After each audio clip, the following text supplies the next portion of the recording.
Pada malam kelahiran Nabi Muhammad, banyak kawanan burung-burung indah mendatangi rumah Siti Aminah. Terpancarlah cahaya indah yang keluar dari tubuh burung-burung tersebut.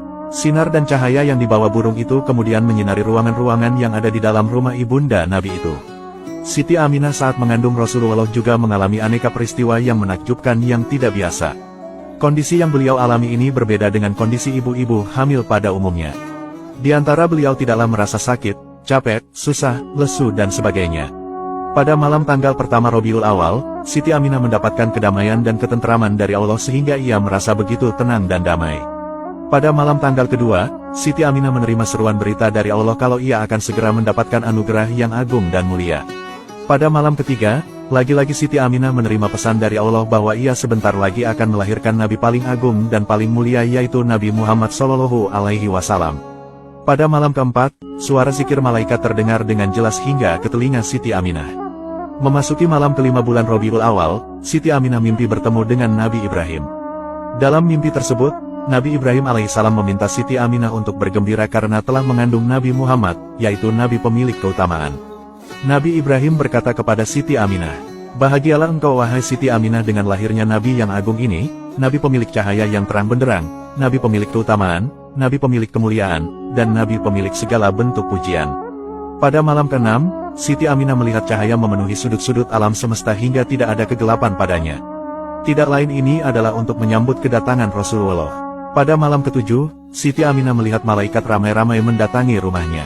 Mereka menyampaikan kabar gembira bahwa waktu kelahiran Rasulullah semakin dekat. Pada malam ke-8, Siti Aminah mendengar berita yang menyerukan kepada seluruh penghuni alam semesta untuk berbahagia karena kelahiran Nabi kekasih Allah telah semakin dekat.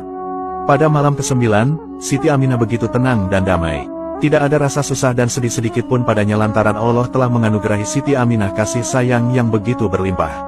Pada malam ke-10, Siti Aminah melihat kalau tanah Mina dan Taif bergembira menyambut kelahiran Rasulullah.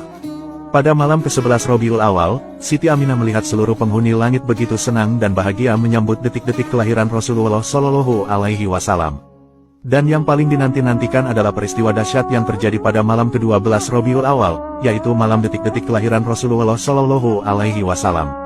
Ketika itu, Siti Aminah menangis karena pada malam itu ia hanya seorang diri di rumah. Sementara Abdul Muthalib yakni kakek Nabi Muhammad sedang bermunajat di Ka'bah menanti kelahiran bayi yang mulia. Tetapi saat itu juga, Allah mengutus 4 orang perempuan paling utama untuk menemani proses kelahiran Siti Aminah. Keempat perempuan itu yakni Hawa istri Nabi Adam, Sarah istri Nabi Ibrahim, Aisyah binti Musahim dan Maryam binti Imran. Malam kelahiran Nabi adalah malam yang bertaburan cahaya yang memancar dari langit biru bening. Kehadiran Nabi Muhammad adalah anugerah besar bagi dunia manusia dan semesta raya. Hari lahir Nabi Muhammad merupakan salah satu waktu yang diistimewakan oleh umat Islam. Beberapa masyarakat Muslim di Indonesia bahkan memperingati waktu kelahiran Rasulullah dengan berbagai acara keagamaan seperti Maulid Nabi. Maulid Nabi diperingati umat Islam sedunia pada tanggal 12 Rabiul Awal. Ini adalah tanggal otentik kelahiran Nabi Muhammad. Sebagai Nabi akhir zaman sekalian alam, umat Islam merayakan hari kelahiran Nabi ini dengan sukacita. Mereka berharap mendapatkan syafaat di hari akhir dengan mencintai dan mengikuti ajaran Nabi Muhammad SAW.